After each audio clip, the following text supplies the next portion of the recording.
Estaremos usando la Reina Valera SBT. Es nuestra tercera enseñanza de la serie de temáticas sobre el llamamiento eficaz y la titulamos La salvación de los niños que mueren. Salmo 22, 10.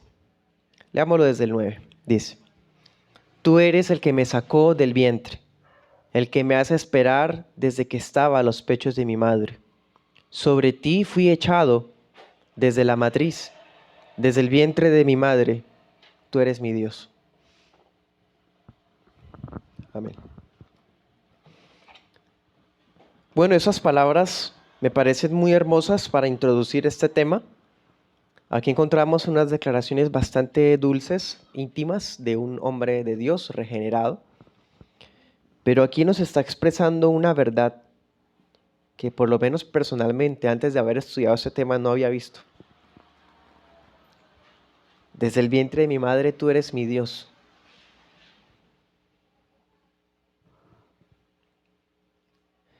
En las enseñanzas que hemos estado viendo al día de hoy, se ha establecido que los pecadores reciben los dones salvadores de la fe y del arrepentimiento y llegan a un conocimiento personal y salvador de Cristo solamente a través de la predicación del Evangelio. Hasta ese punto, el principio, la regla por excelencia es que la predicación de la palabra es el medio por el cual el Espíritu Santo obra el llamamiento eficaz en las almas. Cuando un alma escucha la predicación del Evangelio, un alma que es escogida por Dios, y ese llamado llega al interior de su corazón y se hace eficaz, es porque el Espíritu Santo está brindando a esa persona un entendimiento salvador de las verdades fundamentales. Y en ese mismo corazón obra la regeneración, o sea, es una obra en la mente, en el alma, en el corazón, en el ser interior de la persona. Esa es la regla universal, la regla bíblica. Pero si partimos de esto, de esta regla, lo que estamos diciendo es que es necesaria la comprensión para que las verdades salvadoras aterricen al corazón. Como si el oír llegara a mi mente y lo que recibí en mi mente baja al corazón para que pueda nacer de nuevo, para para explicarme mejor. Si eso es así, surgen algunas preguntas. ¿Qué hay entonces de aquellas personas que no pueden beneficiarse de la predicación del Evangelio porque no tienen capacidad de comprensión? Esa es la pregunta general que encierra el tema de esta noche. Estamos diciendo que por el oír, la comprensión, viene la regeneración, el llamamiento eficaz, interno. Entonces, aquella persona que no tiene capacidades intelectuales, mentales, neurológicas, ¿qué sucede? Nunca entonces va a tener oportunidad de salvación o de qué manera se le podría beneficiar del Evangelio. Y pensamos particularmente en dos casos. Los niños que nacen con incapacidades mentales. Y otro caso, los niños que mueren. ¿Qué hay de ellos? Nunca han escuchado la predicación del Evangelio,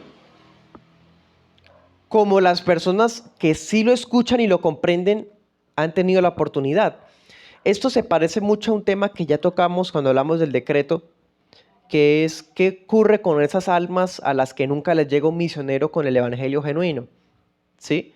Pensando en los indígenas o las tribus por allá aisladas a las que no les ha llegado el Evangelio, las naciones, por ejemplo, muchos siglos en Japón no llegó el Evangelio, muchas tribus africanas, aquí suramericanas, que nunca les llegó. Bueno, con ellos es distinto. Ellos fueron pasados por alto por la soberanía de Dios y ellos voluntariamente se entregaron a las pasiones mundanas y cambiaron la gloria del Creador por ídolos con formas de animales.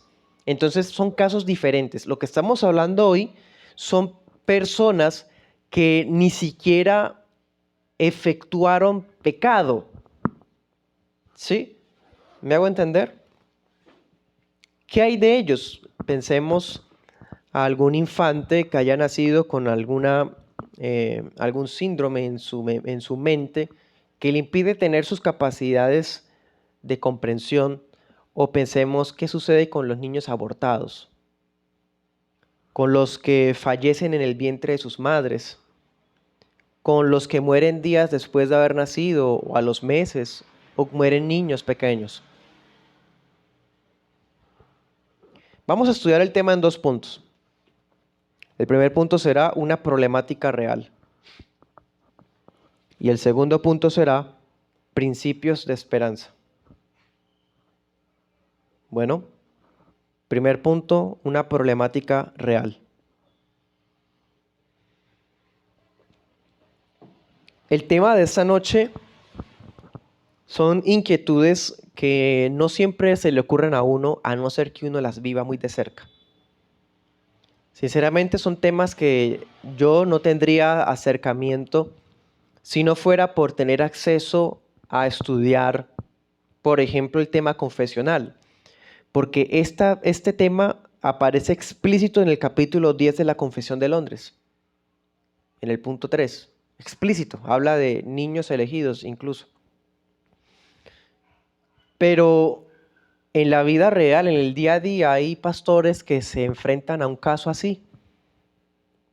O familias, hogares, donde hay una pérdida, donde no solamente hablamos de un embarazo frustrado, sino hablamos tal vez hogares impíos, por supuesto, también donde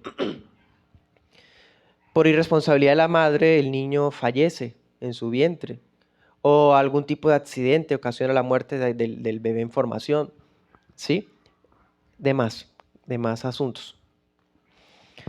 A lo que voy es que no es un tema con los que uno lidie por primera vez en la historia. Esto ya se ha tratado por siglos, y en el siglo XVII, donde se dieron las confesiones, se trató el tema puntualmente. Y en las confesiones de fe, por ejemplo en Londres y en Westminster, se trata esto explícitamente porque en el siglo XVII la tasa de mortalidad de menores era muy alta, demasiado. Podría uno pensar que eran más los niños que nacían muertos que los que nacían vivos en el siglo XVII, cuando la confesión fue redactada. Entonces, perder un hijo, no solamente en el vientre, sino incluso siendo lo que llaman hoy preadolescente, o más, un infante, primera infancia, era una experiencia frecuente. Incluso dentro de hogares cristianos, hay varios testimonios de puritanos que perdían niños. Adoniram Hudson, un misionero, perdió varios niños cumpliendo su misión allá en lo que hoy día es India. Pequeñitos murieron. Entonces era algo muy frecuente. Así que sigue siendo un tema práctico, un tema palpable. Y uno se pregunta qué tipo de aliento se puede brindar a una persona en una situación así. ¿Qué palabras? Cuando muere un creyente entre nosotros hay esperanza por medio de la fe. Y uno puede confiar que la gracia del Señor le ha abierto gozosamente las puertas del reino.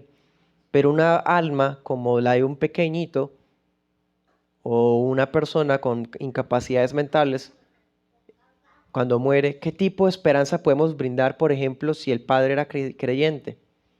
¿Sí? Nunca escuchó el evangelio, o escuchó pero ido, o pues era muy pequeño para asimilar, o en el vientre mismo. ¿Me hago entender?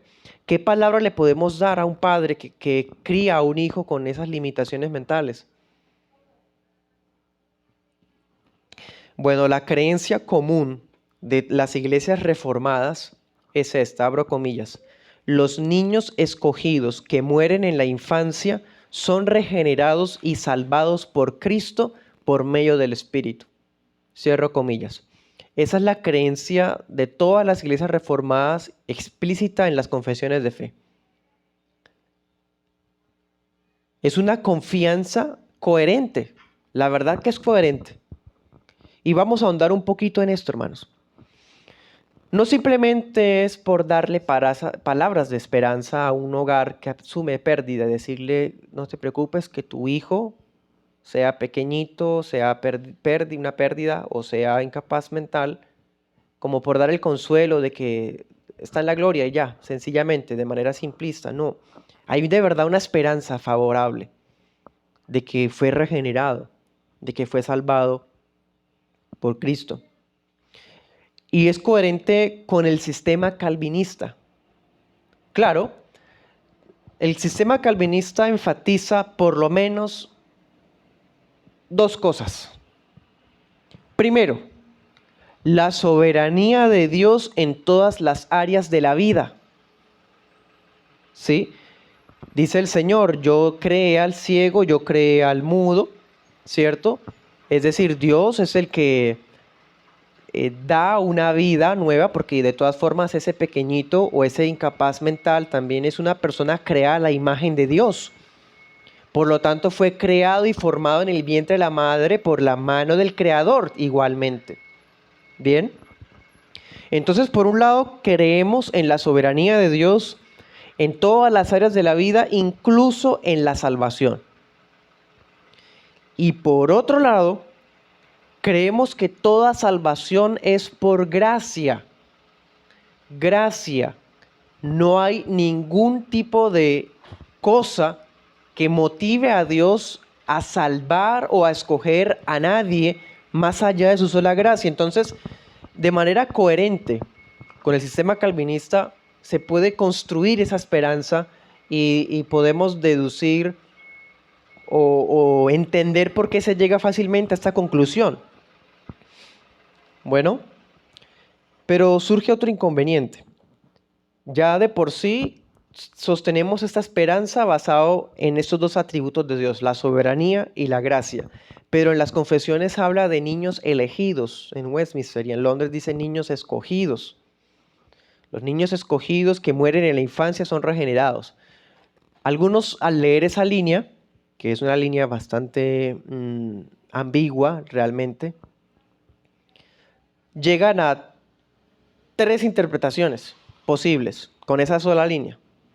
Primero, los niños elegidos que mueren son regenerados y salvados. ¿Quiere decir que hay unos que no son salvos y que terminan en el infierno? Lo otro, ¿o quiere decir que todos los que mueren son salvos? Y la tercera opción, ¿o solo son salvos cuando son hijos de creyentes? ¿Sí me hago entender? O sea, son tres posibilidades. Si es verdad que los niños que mueren, sean por ser pequeñitos en su comprensión mental y sea incapaz mental por algún tipo de limitación neurológica, bueno, ¿son salvos en qué sentido? ¿En cuál de los tres? ¿Algunos se pierden? ¿Todos son salvos o solo son salvos los hijos de los creyentes? Bueno, vamos a estar yendo a varios textos, hermanos. Vamos a Lucas 18, 16.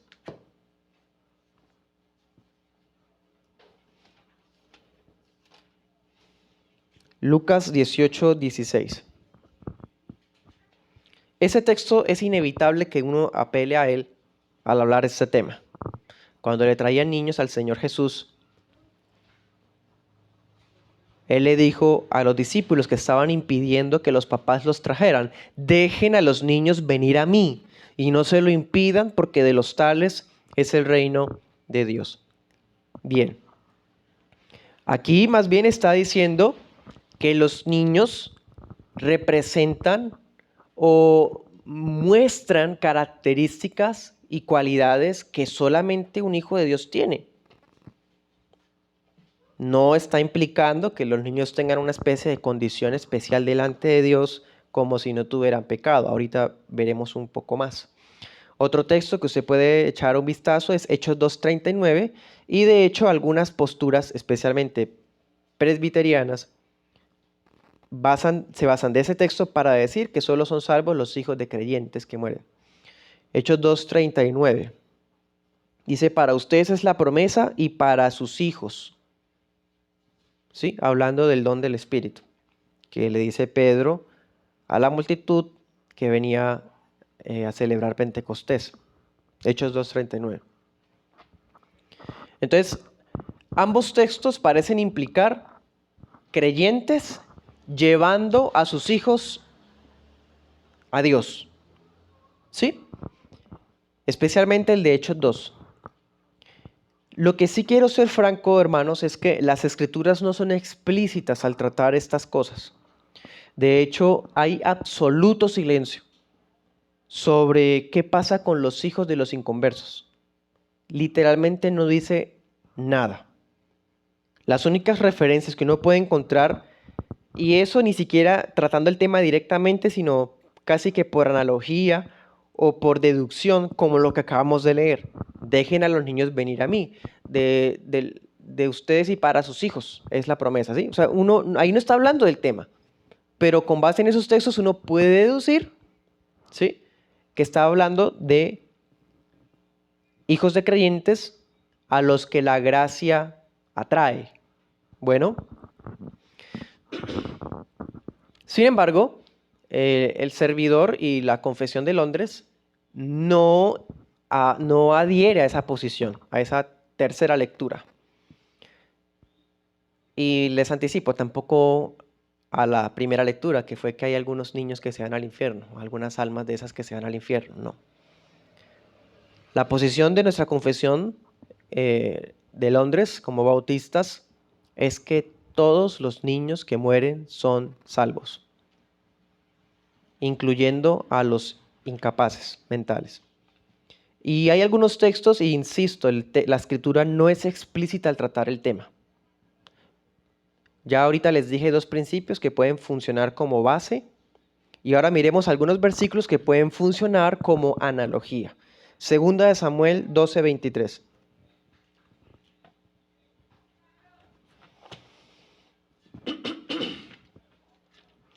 Segunda de Samuel 12:23. ¿Se acuerdan cuando David peca y le dice al Señor que va a morir su hijo?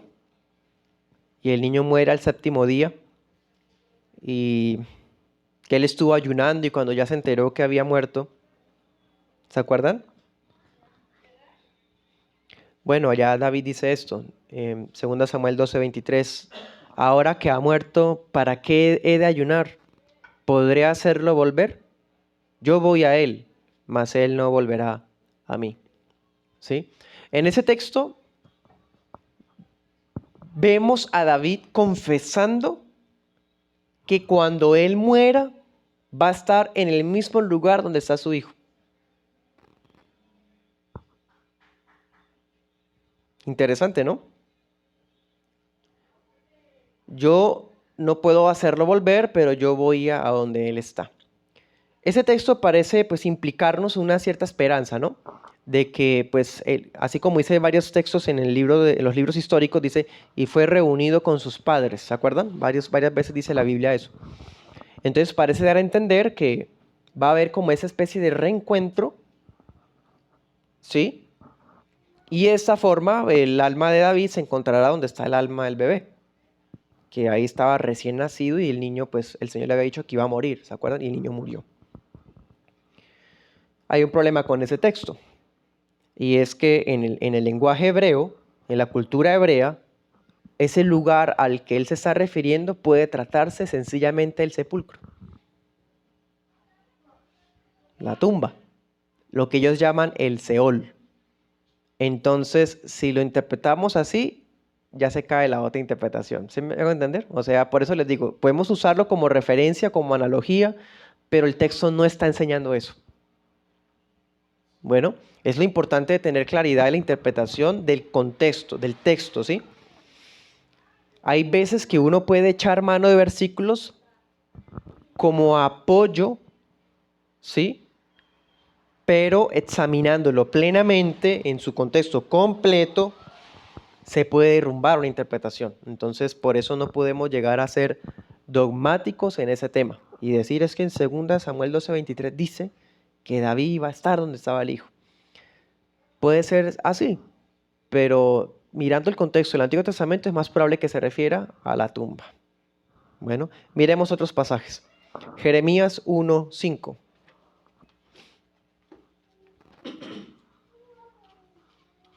Jeremías 1:5.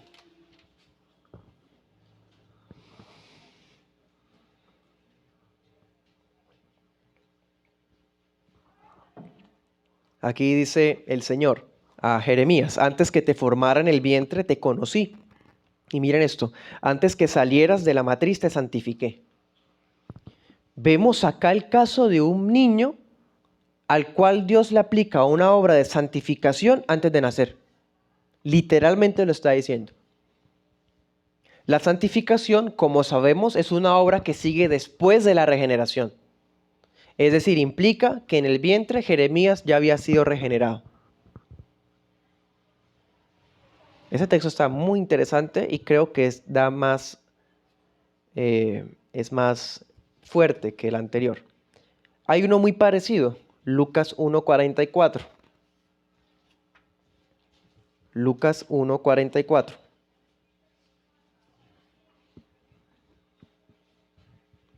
Ese es un caso muy conocido, también muy diciente, de hecho creo que más diciente del que el de Jeremías. Dice: he aquí cuando llegó la voz de tu salutación a mis oídos, la criatura saltó de alegría en mi vientre.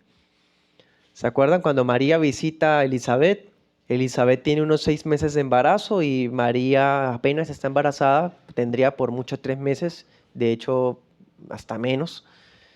Y apenas llega el bebé en gestación, Juan Bautista salta, lleno del Espíritu. La llenura del Espíritu, ¿qué es? Es un don que viene después de la regeneración. Entonces estamos viendo otro pequeño en gestación sobre el cual la gracia de Dios obró sobrenaturalmente. Entonces, esos textos lo que sí nos permiten interpretar es que Dios puede obrar salvación en el vientre. Bueno, ¿cuál es el problema con esos versículos en relación al tema de esta noche? Bueno, que Jeremías y Juan Bautista no fueron niños que murieron. ¿Me hago entender? No son niños que mueren como para decir que pues fueron santificados y murieron y ya sabemos que son salvos. O sea, el texto no está hablando del tema como tal, ¿sí? Sería el problema al citar esos textos. De todas formas, creo que siguen siendo un poco plausibles, ¿no?, para el tema. Y el texto principal que leímos hoy, el del Salmo 22:10. David mismo pudo haber sido otro caso, dice Grudem. Otro caso de un hombre que nació de nuevo antes de nacer. Desde el vientre de mi madre tú eres mi Dios. Ese texto también es muy, muy hermoso, hermanos. Es más, voy a citar a Gruden, abro comillas. Los infantes, casi desde el momento de su nacimiento, muestran una confianza intuitiva en sus madres y una conciencia de sí mismos como personas distintas de las de sus madres. Por eso, no deberíamos insistir en que es imposible que ellos tengan también una conciencia intuitiva de Dios. Y si Dios se lo da, una capacidad intuitiva de confiar también en Él. Cierro comillas. Muy interesante. Es cierto, hermanos. Cuando un bebé nace, él reconoce a su madre y confía en ella, aún hasta en su padre, que habrá escuchado su voz ocasionalmente. ¿Por qué no puede Dios obrar esa confianza en Él cuando están en el vientre también? Pues bien, Jeremías, Juan Bautista y David muestran que sí. Bueno, segundo punto. Principios de confianza. Ya hemos dicho, hermanos, insistentemente, ninguno de estos casos bíblicos trata concretamente de este tema. Bueno, pero pues brindan luz. Y además tenemos principios bíblicos por los cuales podemos construir consejo de consuelo y de esperanza. Como ahorita les decía, la soberanía de Dios, la gracia de Dios, son esos dos principios de esperanza sobre los cuales podemos edificar consuelo para un hogar que vive esta situación. ¿Qué sería lo más fundamental? Bueno, la salvación de todas las almas responde al decreto eterno de elección. Dios salva a todos aquellos a los cuales ha escogido desde antes de la fundación del mundo. Eso es fácil de entenderlo, ¿cierto que sí? Bueno, implica que la elección no se basa en absoluto en ninguna cualidad o mérito de las personas, sino que se basa en la sola gracia de Dios. Cuando Dios escoge a alguien, la elección es incondicional. O sea, cuando lo escoge usted y a mí, que podamos tener 30, 50 años, nos escogieron por gracia. No aplica esa misma gracia si escoge a alguien que no alcanzó ni a nacer. Es el mismo principio. No hay un principio nuevo o alguna contradicción, como sí la hay con el sistema arminiano. Y miren esto, hermanos, aquí entre nosotros. El tema de esta noche pone en evidencia otro problema de la comprensión arminiana. La doctrina de la presciencia de los arminianos dice que Dios escoge a las personas sobre la base de que ellas van a creer en Él. ¿Sí? ¿Se acuerdan? Dios escoge a la persona porque Dios sabe que en el futuro esa persona va a decidir por Él, va a creer en Él, va a aceptarlo. Por eso Dios lo escoge, porque presciencia, o sea, lo preconoció que lo iba a escoger. Esa es la creencia arminiana. Bueno, entonces, si esa creencia es cierta, implica que Dios no puede predestinar a ningún infante ni a ningún impedido mental.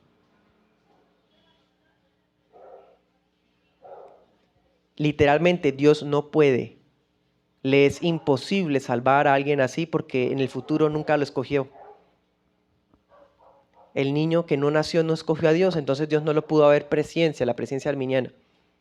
El incapaz mental no lo pudo haber escogido porque no tenía sus capacidades. ¿Se dan cuenta? Cómo un argumento tan simple, tan básico y tan mal entendido como el arminiano, que suena tan fácil de entender o tan comprensible, realmente trae problemas. Todo evangelio distorsionado trae problemas, hermano. Y eso es un problema. No le da esperanza a un hogar que pierde un hijo.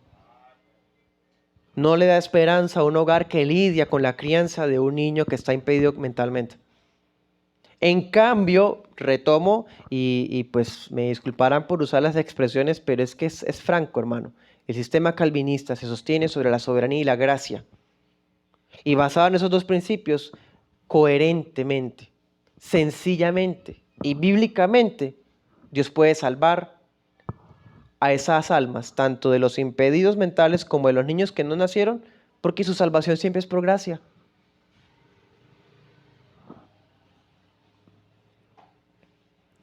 Además, el hecho de que Dios elija y efectivamente salve a quien elige, es una razón para creer que Dios puede pasar por encima de los medios usuales por los cuales llama a las personas. Ahorita dijimos y hemos establecido que Dios salva a las almas solo por medio de la predicación. Pero si Dios ha escogido a alguien y en su soberana voluntad quiere aplicar esa salvación a un alma que, por ejemplo, no alcanzó a nacer, murió o fue abortado con la pastilla post-day, por ejemplo, y ya se había formado el cigoto, ya eso es un alma. Pues bien, Dios lo salvó, le aplica la gracia eficaz y pasa por encima de los medios. ¿Sí? Y ahí vemos Juan 3:8. Vamos a Juan 3:8.